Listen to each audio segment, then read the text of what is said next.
bacdu waa waxyeello aad u weyn waxayna waxyeello u tahay deegaanka, dhirta, xoolaha. Soomaaliduna maalintii waxay ku adeegataa malaayin baca ah oo markaasi ay wax ku ridataa qaadku ha ugu badnaadeene.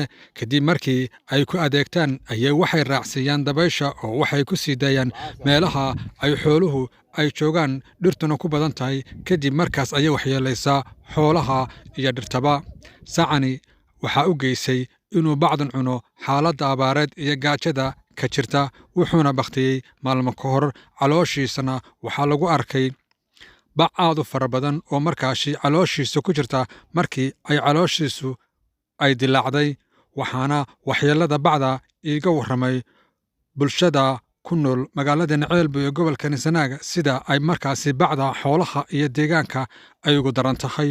waxayna u direen in ay joojiyaan baaq dheer dadka ka ganacsada bacda oo ganacsadayaasha ah inay markaasi bacdaasi deegaanka iyo xoolahaba dhibaatadaasi ku hayso. laba bilood ka hor wuxuu ahaa neef aad u fiican oo aad u buuran buu ahaa, magaalada joogay, magaalada laga lahaa, dad magaalada degan baa lahaa, deegaanka ah baa lahaa. xoolihii oo dhan Soomaalidii wax ka dhameeyay bacba ka dhameysay. dalka dabadiisana bacda laga keenayaa, dalka gudihiisa ma aha.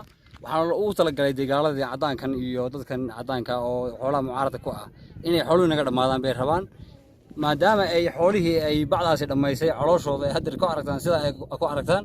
waxaan ka codsan lahaa dadweynaha dadka muslimiinta ah in bacda si aad looga digtoonaado. xoolaheen aynu haysano oo bacdan leeysay aynu ka digtoono, meel kasta ay bacdu taalana la gubo ama la joojiyo shirkadaha waaweyn dalka dabadiisa waxoo dhan bal in lagu mudaharaado. waxaan taa madaxweyne u ah xoolihii hadday waayaan habeen iyo maalin waxa la ilaalinayaa waa neef, ari ahaado, geel ahaado, lo ahaado, fardaha ahaado, wax kastaba ahaado. haddii xoolahan la waayo barnaamijkeena oo dhan baa lumaya. Soomaaliduna xoolahaasay ku xidhan tahay. xoolahan haddaynu weynana waynu dhammaanaynaa all over the world. meesha muslimiinta oo dhan baa dhammaanaysa. waynu ka ilaalinaynaa, maalintii waynu raacinaa, dawacaynu ka ilaalinaynaa, har iyo habeen isagaynu halgamaynaa.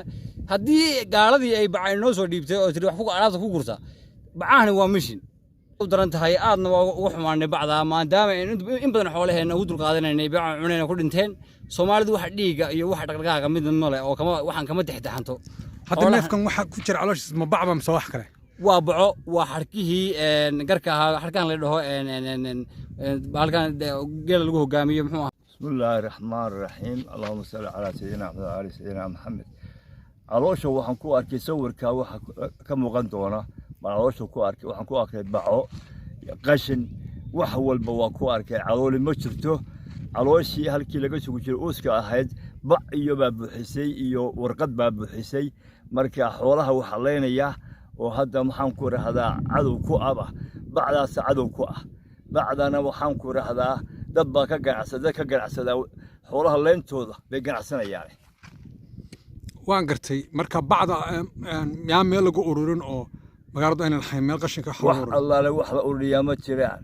waddanka qaad baa haysta, qaadkaas mid walba intay meel geeso ku soo qabtaa markaas xoolo cunayaan. maamul maxaan ku raahdaa hadda ka qabtaana ma jiro. bacdu waxa ay waxyeelaysaa caloosha iyo dheebshiidka xoolaha. sidoo kale waxay qalajisaa dhirta ay isku marto ayay markaasi ay qalajisaa.